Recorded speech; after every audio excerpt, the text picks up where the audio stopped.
नमस्कार। कभी आपके साथ में ऐसा हुआ है जहाँ पे आपसे कुछ गलती हुई हो और दूसरे व्यक्ति ने बजाय आपको डांटने, फटकारने या चिल्लाने की बजाय आपको हिम्मत बढ़ाई हो, आपके लिए कुछ अच्छा बोला हो?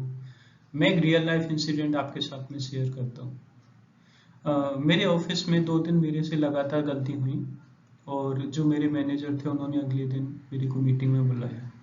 मैं बहुत परेशान था। मुझे लग रहा था कि ये गलती नहीं होनी चाहिए थी और आज तो मेरे को पक्का या तो ये चिल्लाएंगे या फिर डांट फटकार मिलेगी। पर जब मैंने वहाँ मीटिंग में देखा तो उन्होंने बस 2-3 चीजें ही बोली। उन्होंने बोला, मुझे पता है आपसे गलती हुई है, बट मुझे ये भी पता है कि आप बहुत अच्छा काम करते हो और जब मैं आपकी पोजीशन पे था तो मेरे से भी ये गलतियां होती थी। हमें बस इस चीज का ध्यान रखना है कि ये गलतियां आगे नहीं होनी चाहिए और आपको ज्यादा परेशान होने की जरूरत नहीं है। इस तरीके से होता रहता है। उस दिन मुझे बहुत अच्छा लगा क्योंकि मैं पहले से ही परेशान था। जब उन्होंने मुझे इस तरीके से बात करी तो मुझे लगा कि चलो ठीक है, कोई दिक्कत नहीं है। और उनके लिए जो रिस्पेक्ट था, उनके लिए जो मेरी एक जो बॉन्डिंग थी, वो बहुत ज्यादा बढ़ गई। तो होता क्या है कि जब भी सामने वाला व्यक्ति गलती करता है तो वो कहीं ना कहीं उसको थोड़ा गिल्ट रहता है। उसको एक लगता है कि उसने कुछ गलत किया है। बट जो दूसरा व्यक्ति है वो उसमें उसकी जो परेशानी है वो उसको और बढ़ा देता है, या तो गुस्से में कुछ बोल देता है, कभी कभार हाथ भी छोड़ देते हैं। हाथ छोड़ना तो एकदम सरासर गलत है, उसकी तो एक सिविल सोसाइटी में कहीं पे जगह ही नहीं है। बट अगर आप किसी व्यक्ति को उसकी गलती करने पे गलत तरीके से ट्रीट कर रहे हो या अच्छी तरह से ट्रीट नहीं कर रहे हो तो इसमें बहुत सारे नुकसान होते हैं। सबसे पहले तो उसका जो गिल्ट है वो बढ़ता है। दूसरे नंबर पे उसकी जो सेल्फ स्टीम है, मतलब वो जिस तरीके से अपने आप को अपनी नज़रों में देखता है वो कम होता है। तीसरे नंबर पे उसका सेल्फ कॉन्फिडेंस कम होता है। और इन सब चीज़ों के होने की वजह से गलती करने के चांसेस और ज़्यादा बढ़ जाते हैं। तो और ऐसा नहीं है कि ये ऑफिस में ही होता है, ये आपका फैमिली में भी हो सकता है, आपके दोस्तों के साथ में भी हो सकता है, ये आपका वर्क प्लेस पे भी हो सकता है। अब हमें ये देखना है कि हम किस तरीके से इस चीज को हैंडल करें। जहाँ पे दूसरे व्यक्ति ने गलती की है उसको कैसे बताएं।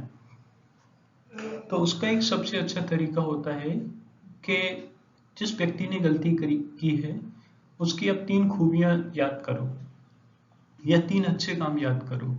इससे क्या होता है, साइकोलॉजिकली आपका जो एंगर होता है वो कम हो जाता है और आप में एक जो अंडरस्टैंडिंग और जो ग्रेटिट्यूड की फीलिंग होती है वो बढ़ जाती है।